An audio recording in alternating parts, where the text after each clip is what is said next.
Asus ROG Phone 9 FE. Ini HP yang sekarang harganya digoreng banget, tapi kalau misal kalian nyari di harga 6 jutaan masih dapat, ini sih masih oke banget, even bakasnya di harga segitu. Yuk kita bahas di tahun 2026, ini gamingnya menurut gue masih lumayan bagus, lebih bagus daripada HP 6 jutaan yang Elite malah.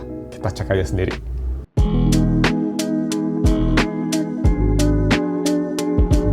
Halo guys, nama gue Stefan dari StefTech dan mari kita langsung review si Asus ROG 9 FE di tahun 2026 ini. Seperti biasa untuk harga dan speknya, ini agak tricky. Gue lumayan dapat hoki di harga segini. Yes, memang harga barunya segitu, tapi sekarang karena gorengannya gila banget, HP ini di harga segitu menurut gue cukup worth it.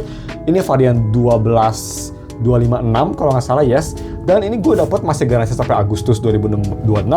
Dan ini boxnya pretty much like new, HP-nya like new, kelengkapannya full dan aksesorisnya belum pernah dipakai. Jadi ya, gue lumayan hoki dan yang bikin tambah hoki juga nggak ada bau rokok sama sekali. That's pretty good. Tapi ya, kalau bisa kalian mau beli HP ini, gue bakal taruh di link deskripsinya, search bar aja biar bisa kalian cari sendiri karena agak susah nyari harga 6 jutaan ya.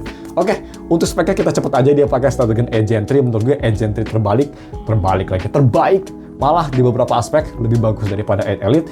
Dia punya layar 6,8 inci LTPO, nice, ada headphone jack, dual USB Type-C, jadi bisa landscape untuk portrait, dan transfer rate-nya juga bisa 3.1 untuk yang si landscape. Baterainya nggak besar-besar amat, tapi oke lah, 5500, 65 watt fast charging, dan juga dia punya NFC dan juga Bluetooth 5.3 dan kawan-kawan.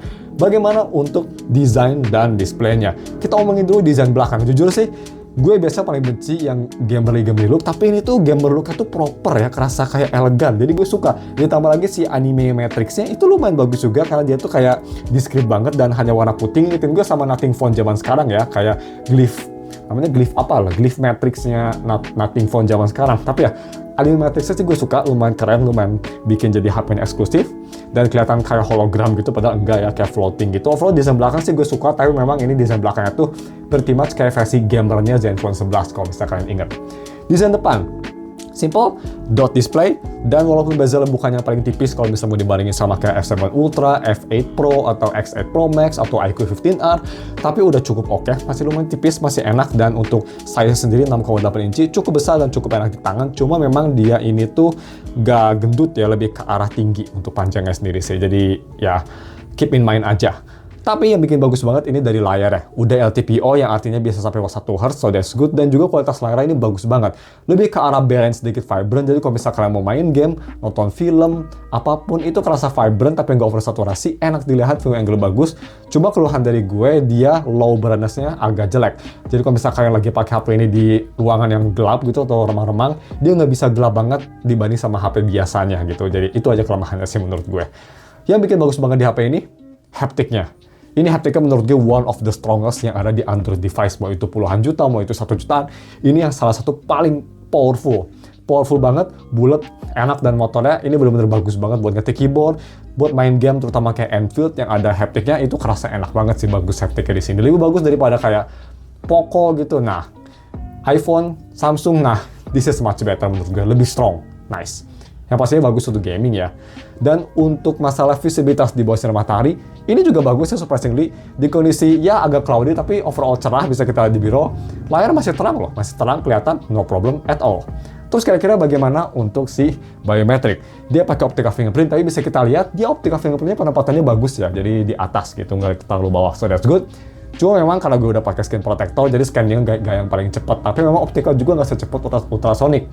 Cuma untuk kualitasnya sendiri ya bagus lah, udah cukup oke, dan at least lebih cepat daripada kayak Google Pixel gitu. Cuma dibanding sama ultrasonic kayak di 15R atau di F7 Ultra atau di F8 Pro ya lebih cepat di HP mereka yang pastinya jauh lebih cepat dan reliable. Oke, bagaimana untuk audio quality? Nah ini menurut gue yang masih sampai zaman sekarang pun ini audio quality-nya bagus banget, terutama dari speaker. Kita omongin dulu audio quality via headphone jack, karena yes, ini HP gaming yang masih true to the core. Asus dari awal sampai dia mati sekarang, udah nggak buat HP lagi, rip Asus. Dia selalu ada headphone jack, dan posisinya di bawah bagus, gak ngalangin buat gaming karena di kanan posisinya sebelah speaker. Dan kualitasnya, gue tes pakai Edition XV, kualitasnya sendiri pakai Dynamic Direct Sound itu bagus banget. Cuma memang amplifiernya kurang powerful, itu aja. Tapi wajar ya, gue pakainya Hi-Fi Man Edition XV, itu lumayan berat, tapi kualitasnya bagus, bassnya dapet, balance-nya bagus, dan dia bisa ngedrive dengan baik, hampir sekelas PC level. That's great to hear. Jadi headphone jack yang masih ada udah huge plus dibanding sama HP-HP gaming tapi nggak ada headphone jack. Like, come on bro, for fuck's sake. Terus bagaimana untuk masalah speaker? Nah, ini masih bagus banget. Speakernya ini pretty much masih one of the best kok dibandingin sama HP yang kemarin gue review kayak 15R, jelek. X8 Pro, X8 Pro, biasa aja. F8 Pro, biasa aja. F7 Ultra, biasa aja. X8 Pro Max, biasa aja. Overall, ini masih the best. Apalagi di harga 6 jutaan, ini paling bagus. Bass-nya dapet banget. Soundstage-nya ini salah satu yang paling luas yang pernah gue denger di HP. Instrumennya juga lumayan bagus separasinya. Cuma memang kelemahannya, vokalnya aja agak sedikit mundur itu aja. Tapi overall, masih oke. At least dia nggak cempreng, full volume masih mantep banget. Dan dia volume step-nya juga cukup banyak. Ya untuk lebih detailnya ini dia speaker testnya. Kalian denger sendiri deh. It's pretty amazing. Check it out.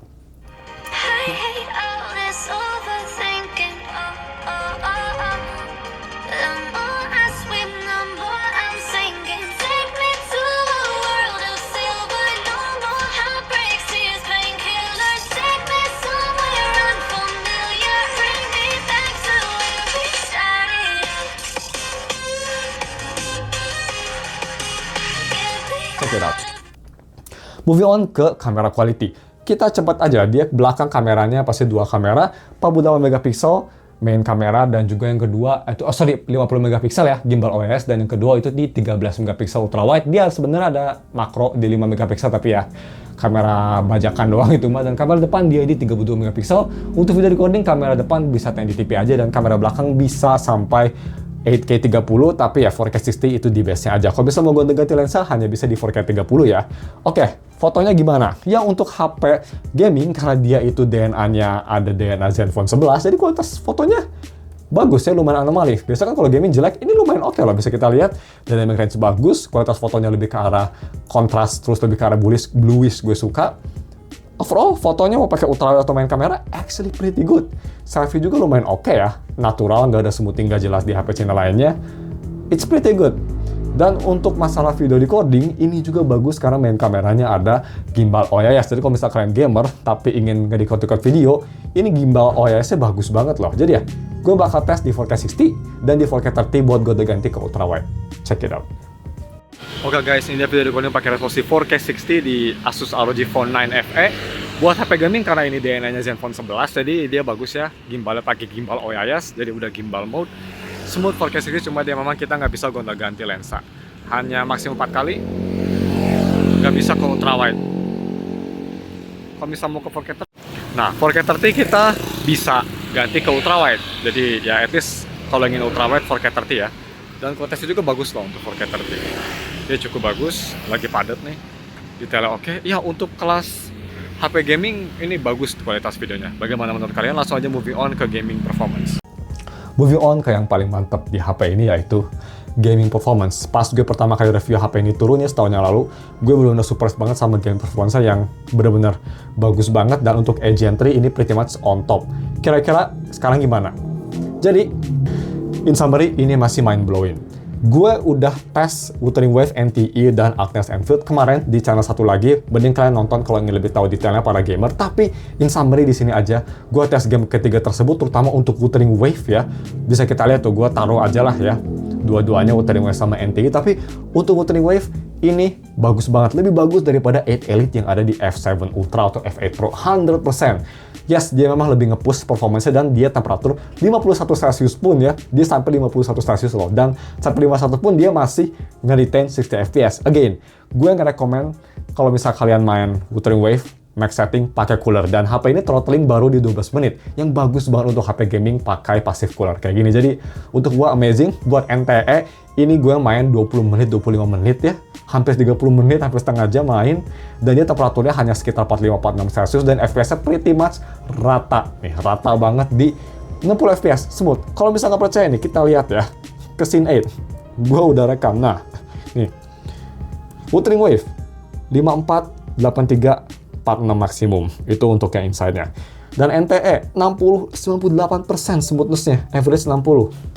Main NTE ini enteng banget ya. Cuma memang anomalinya untuk main Enfield dia agak kurang optimize, mungkin EGNT, jadi FPS-nya aneh banget, lebih rendah daripada game NTE dan WUA. Unik banget, biasanya Enfield kan paling oke, ini kebalikannya di HP ini. Jadi ya, kalau misalnya kalian hanya Enfield doang, mungkin masih lebih oke di F7 Ultra ya. Tapi selain itu, WUA, NTE, this is just much better. Lebih bagus, lebih oke, dan karena dia chipsetnya ada di tengah, jadi kalau misalkan kalian pakai cooler kayak iQOO gini, taruh di tengah, coolingnya lebih cepat, jauh lebih cepat dibandingkan chipset di atas, karena yang pastinya itu direct langsung ya.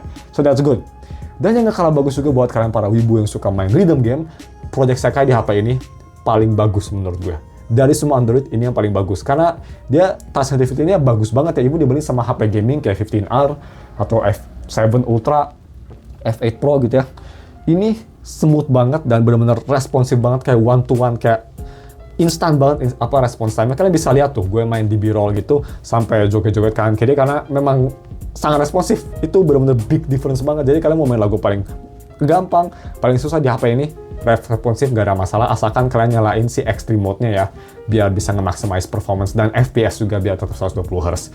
Jadi overall untuk gaming sih, di harga 6 jutaan kalau misalnya kalian dapat, HP ini masih bagus dan masih lebih bagus daripada HP 6 jutaan, 7 jutaan zaman sekarang. Jadi ya, ini masih the best, even dibanding sama F7 Ultra, F8 Pro yang lebih mahal. This is just way better untuk gaming. Nice. 9 dari 10 lah gue kasih rating.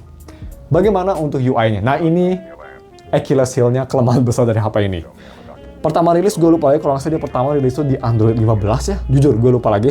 Udah dapat Android 16 dan dia hanya 2 tahun. Jadi kalau misal dia memang dari Android 15, Android 17 terakhir. Kalau misal 14 ya ini terakhir. Tapi ini udah di Android 16, jadi software update cuma 2 tahun, itu kelemahan Asus. Memang kalau dibanding sama Poco, much better software update ya. At least nggak seburuk Red Magic yang cuma setahun. Tapi untuk UI-nya sendiri gimana? Ini gue suka karena kayak Pixel ya, dia UI-nya pretty much stock Android dan kalian benar-benar bisa customize. Kalian bisa milih mendingan taskbar-nya atau control center-nya Google yang gue pakai sekarang, atau mending yang Asus itu kalian bisa pilih di setting jadi bagus. Tapi overall gue lebih suka stock Android kayak gini, dan untuk day to day ini pretty much smooth banget. Agent-nya masih powerful, mau kalian ngelakuin apapun kerasa kayak HP flagship zaman sekarang. Gak ada bedanya lah sama S26, S25 Ultra gitu. Kenceng, snappy, UFS 4.0-nya juga ngebantu banget. Dan yang bikin gue suka juga, mau kalian seberat apapun asalkan bukan gaming ya, HP-nya nggak bakal panas, hanya anget dikit aja. So that's good. Moving on ke battery life. Ya, ini salah satu kelemahan juga lah bisa dibilang.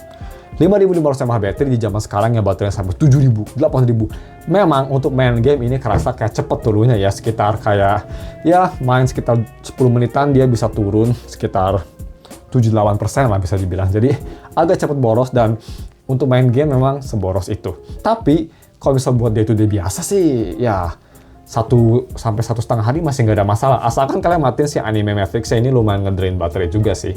Tapi overall aman, no problem, dan at least dia fast chargingnya cepet ya di 65 watt, jadi yang nggak usah nunggu lama juga. Nggak secepet HP zaman sekarang yang 100 watt, tapi it's not bad lah. Untuk baterai sih gue nggak ada masalah, dan dia ada dual port juga. Kalau nggak salah yang ini tuh yang 2.0 dan yang ini yang 3.0, correct me if I'm wrong. Tapi dia ada dual port. HP gaming zaman sekarang sih sayangnya ya, selain ROG sama Red Magic, penerusnya atau yang masih laku gitu kayak iQOO atau Poco, mereka nggak seniat bikin gaming se-Asus atau se-Nubia menurut gue sih, se-ZTE ya. Itu sih perasaan gue aja. Lenovo juga bagus, tapi ya ini benar-benar proper gaming banget, so that's good. Dan sebelum kita tutup videonya, bahas dulu untuk kelemahan yang gue rasa. Kelemahan sih memang yang gue rasa, gue nggak bakal taruh baterai karena baterai mah ya whatever lah ya. Kelemahan dari software update aja. Kalau misalnya kalian mau pakai HP-nya sampai 5 tahun, yang pasti udah nggak bakal disupport ya pas tahun ketiga atau tahun kedua kalian visit, itu kelemahannya. Itu aja sih. Mungkin bisa ditambah lagi dari si harganya, karena harganya absolutely dog shit untuk sekarang. Banyak banget yang goreng, crazy. Jadi ya, gue pasti bakal jual ini di harga biasa aja, 6 jutaan. Kalau misalnya kalian bisa dapat, ya nice. Tapi ya kayaknya pas video ini tayang sih udah hilang ya HP-nya, karena gue record ini juga hampir sebulan yang lalu. Tapi ya segitu aja, dan untuk konklusinya, mungkin kalian bilang, Bang, oke, nge-glaze terus, worth it nggak kira-kira di tahun 2026? Apa mending beli kayak iQOO 15R atau Poco dan kawan-kawan? Kalau misalnya kita lihat dari pure spec dan pure HP, kita nggak lihat software update ya, kita nggak lihat Asus sudah nggak ada gitu, ini sejauh lebih worth it dari segala aspek menurut gue. Kameranya much better, layarnya bagus ya, LTPO, performance-nya menurut gue lebih bagus, dan dia CPU-nya direct di tengah, cooling lebih enak.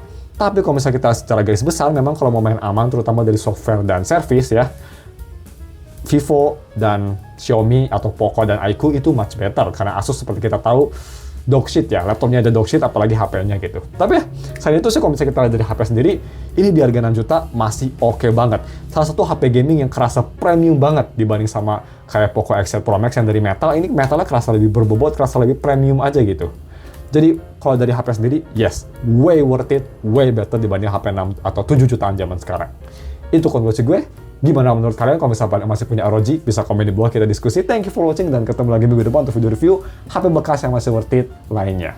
See you and goodbye.